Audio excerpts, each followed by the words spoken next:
سدهم دوهك دعاء. اللهم اهدني فيه لصالح الأعمال، واقض لي فيه الحوائج والآمال، يا من لا يحتاج إلى التفسير والسؤال، يا عالما بما في صدور العالمين، صل على محمد وآله الطاهرين.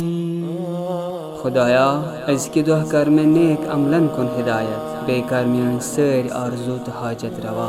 ایسو خدا یمس کو نہ تفسیر کرنک حاجت چھو نہ دعا کرنک. ایسو خدا یمس تمام عالمن منصور سرنت رازن زانان شو. صلوات الدرود سوز محمد مصطفى صلى الله عليه وآله وسلم بر بيت سن آل پاکن.